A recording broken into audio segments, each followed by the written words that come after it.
Apa panglima besar dalam Islam? Ini dari BKN, saya dari Ketua Litbang Barisan Kestaraan Nusantara yang di bawah kepemimpinan Gus Rafiq Mulis. Dengerin baik-baik Khalid dan para pendukungnya ya.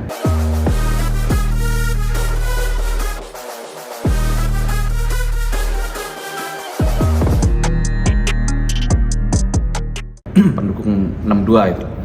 Wes ojo disebut lah. Nah, sebut aja, emang dia mengatakan begitu kan?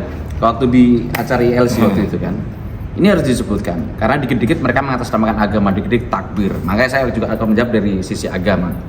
Ingat, pernyataan Anda yang mengatakan lebih baik mati daripada dikuasai korporasi. Anda itu anti korporasi. Emang ada dosa apa korporasi? Dan Anda menghubungkan korporasi ini dengan penjajahan. Ayo kita urai. Dalam peradaban Islam, kita ketahui bersama, anak SD juga tahu, Nabi Muhammad itu suka membawa dagangan banyak orang.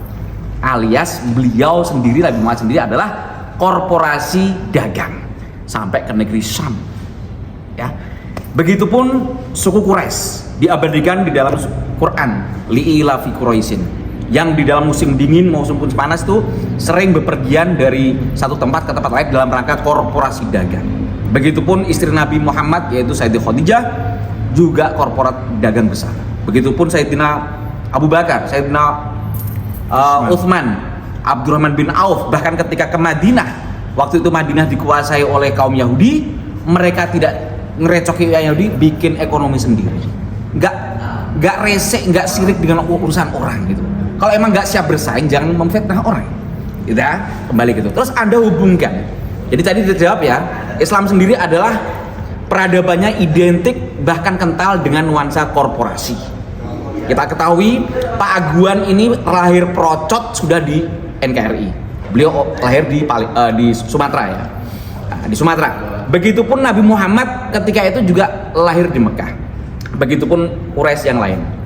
Kalau Anda hubung-hubungan Pak Aguan ini yang notabene etnis Tionghoa, turunan ke atas leluhurnya adalah daratan Cina.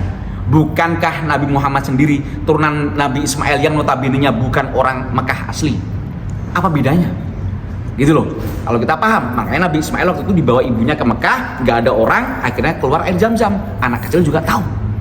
Ini para penggemarnya Khalid nih.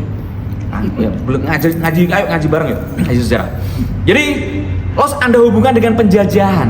Dari mana penjajahan? Pak Aguan tadi saya bilang orang Indonesia asli, lahir di Indonesia. Ya, terus beliau juga kata Gus Rafiq tadi ketua umum saya. Bayar pajak 50 triliun. Belum bantuan-bantuan beliau yang lain, CSR beliau.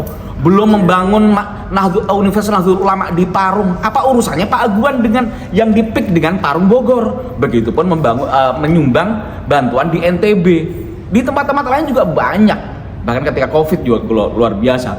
Ada kesaksian Ketua Umum PT Persatuan Islam Tionghoa, Haji sahabat kami, Haji Serian Wijatno juga mengatakan demikian. Lah, kok Anda hubungkan dengan terus Anda hubungkan dengan penjajah dari mana? Anda hubungkan dengan company. Company kan dari tulisan company. Seolah-olah kami ini antek, sampai kami di framing antek londo ireng gitu. Luar biasa framingnya, ya Allah. Disyukuri aja. Allah Karim. Nah, ingat, company ini memang menjajah negara lain, mencaplok negara lain. Pak Aguan apakah mencaplok negara lain? Negara dalam negara? Oh tidak. Ada patung sebesar raksasa Pak Soekarno-Hatta di PIK 2 di gerbang pintu masuk. Terus ada permasalahan apa? Ada naga di PIK 2. Emang kenapa? Di situ daerah Teluk Naga. Emang kenapa? Apakah di tradisi kita nggak ada naga? Ada itu. Apa itu? Keris orang Jawa aja bentuknya juga naga. Emang kenapa dengan naga? Begitupun di makam kompleks Sunan Giri itu juga ada patung naga. Bahkan salah satu ikon kota Gresik, kotanya wali, yang di situ ada 2 wali songo, yaitu Sunan Giri, dan satunya itu siapa? Maulana Giri. Itu juga ikonnya adalah naga giri. Itu naga itu, wali songo itu, penyebar Islam itu. Ya, dengerin baik-baik tuh. Nanti kok dengan naga aja ngeri. Dan salah satu mukjizat Nabi Musa itu tongkat yang bisa berubah jadi ular. Nah, ini banyak nih, bisa berseri-seri kalau kita intinya statement Anda itu racun. Ya, bahkan dari kelompok adu domba, bahkan dari teman Anda ada indikasi mengajak makar Banten lepas dari NKRI. Kita semua tahu siapa dia. Ini bahaya, keharmonisan, kebinekaan kita terancam. Saya teringat ini mumpung Imlek, kami dari BKN, selamat Imlek untuk saudara kami etnis Tionghoa. Kami ingat jasa Gus Dur dengan Kepres nomor 6 tahun 2000, beliau mencabut Inpres Orde Baru tahun 67. Ketika itu Orde Baru melarang adat istiadat dan kepercayaan Tionghoa ditampilkan secara terbuka oleh Gus Dur, dicabut lewat Kepres nomor 6. Akhirnya barongsai yang notabene-nya itu naga, barongsai itu naga bukan?